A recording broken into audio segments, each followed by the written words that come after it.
As with most legal matters, answering the question of what exactly happens when a person is accidentally declared dead varies from country to country, although curiously from our research it seems as if the United States is one of the few countries where the aftermath of this can be long-term devastating to the unlucky individual, even after they get declared alive again. But to start with, how exactly does one actually get accidentally declared dead in the first place?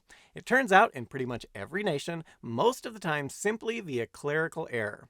In modern times, this usually just means a typo or the like, something that happens to about 14,000 people per year in the United States, with a few other nations we could find numbers having about the same ratio of populace to accidentally declared dead people each year. Alright, so a misplaced finger by some worker at a funeral home, hospital, etc. has now accidentally killed you as far as the government is concerned.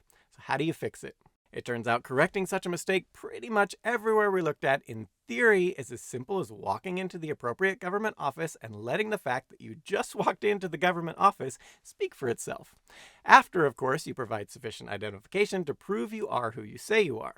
For example, in the United States, you just need to visit your local Social Security Administration office with one piece of appropriate picture ID, such as a driver's license, passport, etc., and inform them of the mistake in their records. And indeed, from reports of this happening to people in several different nations we looked at, this seems to more or less clear the matter up within a few weeks at most. Certainly, this few weeks can be a bit traumatizing and make things difficult in a variety of ways, as we'll get into, but it's more of a blip. Then there's the United States. Owing to a quirk of the way the Social Security Administration's death master file works and the way various entities use it, as well as previous to a few years ago, the fact that this file was available to anyone who wanted to buy it, let's just say things are a bit more complicated, even though getting declared alive again is actually relatively straightforward as described. In any event, the death master file in question here was originally put in place in 1936 as a way for the Social Security Administration to help make sure they weren't paying out benefits to people no longer alive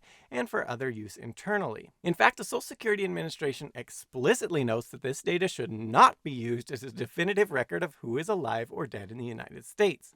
Nevertheless, as with the Social Security number itself, this eventually got co-opted by various groups who needed a reasonably accurate dataset of who is alive and who is not. This all brings us around to why being accidentally declared dead can be so devastating to an individual in the United States. It turns out that this data is used by many companies, most pertinent to the topic at hand being financial institutions and agencies doling out various benefits, like retirement and the like. Once the death database is updated, this information percolates out to all of these institutions automatically. And then even worse, from there percolates out to other institutions who didn't use the master file directly, but buy or share information from institutions that do. So to begin with, upon death, all government benefits you may have been entitled to, from Social Security to a government pension, will be stopped. While this may or may not be an immediate problem for a given person, it turns out that as soon as you're declared dead, it's entirely possible that your bank accounts, credit cards, and the like will also get frozen, and any attempts to retrieve money from them by you will be flagged as fraud. On top of this, upon notification of the passing, everyone you owe money to will suddenly be able to claim that money from your estate, and even potentially do so when their systems find out you're dead. Being dead, of course, you can also expect that you may end up losing your job, as it's kind of hard to employ a dead person officially, turns out. On that note, you'll also find it exceptionally difficult to find work during your time as a legally dead person. At best, you'll have to work for cash under the table. And it's important to note in all of this, it's not uncommon at all for you to be suspected of identity theft and possibly even get arrested, which will also come with its own host of problems when the police try to enter your details into their system to process you. This brings us around to another systemic problem with the way the system works in the US, the way the file is updated, or not in some cases. The version of the death master file that is downloadable is updated weekly, but only the last 6 revisions can be downloaded directly.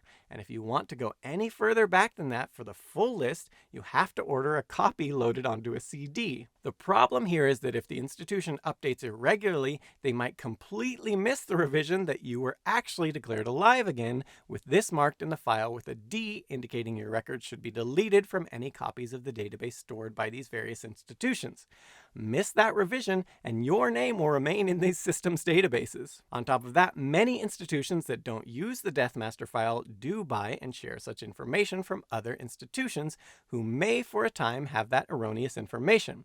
Thus, it may simply be up to you in all of these types of cases to prove to them you're once again alive officially. And again, do expect when you're doing so that they'll suspect you of being an identity thief because of how relatively common identity theft of the dead is.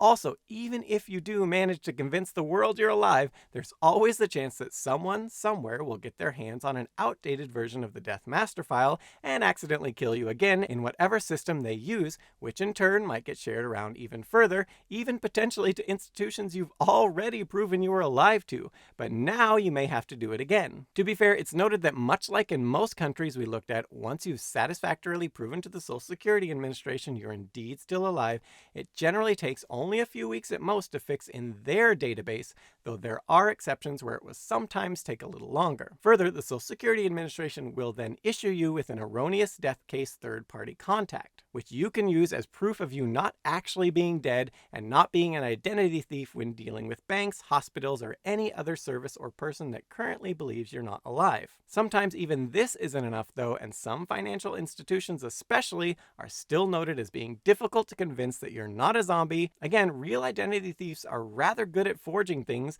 leading some institutions to be skeptical. If this happens, you're advised to contact the Consumer Financial Protection Bureau to speak to the institution on your behalf. As for how long it takes to correct the mistake in the US, there's no definitive answer, sometimes years. For example, we have the case of Judy Rivers, who spent 7 years dealing with the ramifications of being accidentally declared dead, during which this woman who formerly had over $80,000 in her bank account alone, along with a rather good career at the time, upon being declared dead became financially destitute, lost her job and house, among other things.